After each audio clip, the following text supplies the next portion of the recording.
शालेय तपासणी वेळच्या अनुभूतींचा नजराणा. लेखक संपत गायकवाड. भाग 14. कोणतीही गोष्ट जगातल्या कुठल्याही व्यक्तीला शिकवल्याशिवाय येत नाही.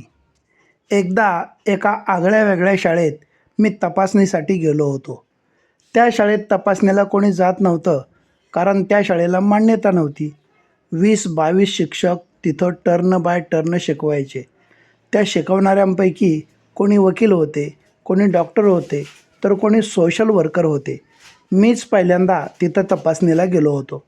तिथं जाऊन बघतो तर त्या शाळेच्या संस्थापिका म्हणजे कधी मलाही शिकविणाऱ्या शिक्षिका होत्या.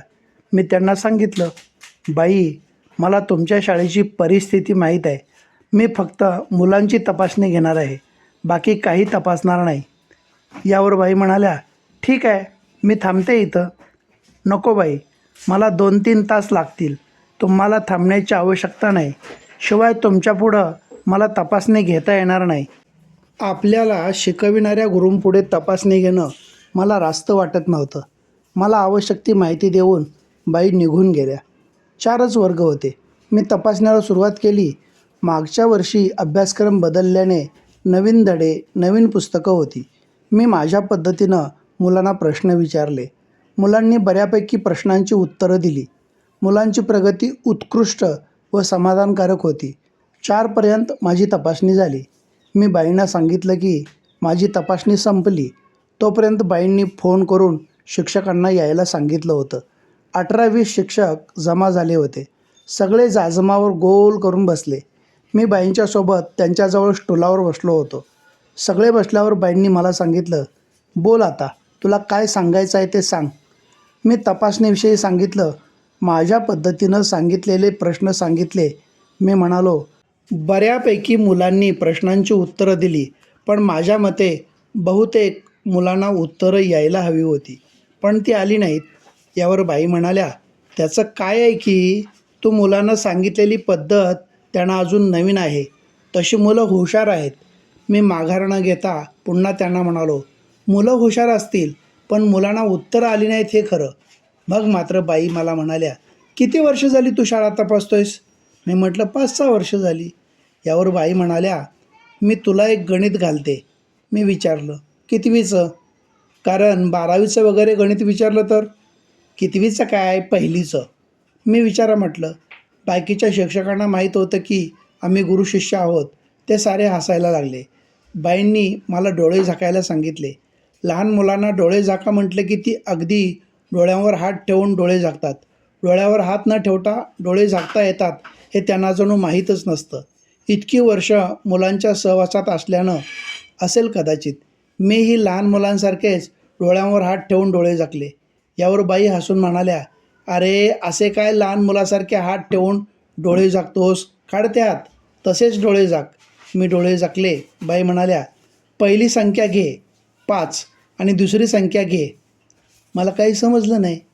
मी बाईंना म्हटलं, बाई, मला दुसरी संख्या कळली नाही. पण मी तर दुसरी संख्या सांगितली आहे. ठीक आहे, पुन्हा घे, असं म्हणून त्यांनी दुसरी संख्या सांगितली. पण तरीही मला काही कळालं नाही.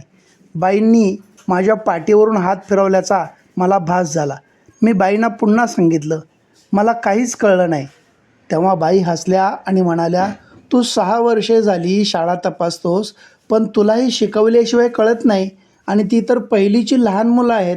त्यांना न शिकवता कसं कळेल?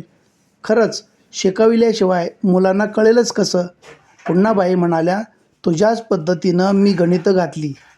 मी जसं पहिली संख्या तोंडाने सांगतो आणि दुसरी संख्या टाळ्या वाजवून किंवा टिचक्या वाजवून सांगतो किंवा काही कृती करून सांगतो. मुलांना हे नवीन असतं.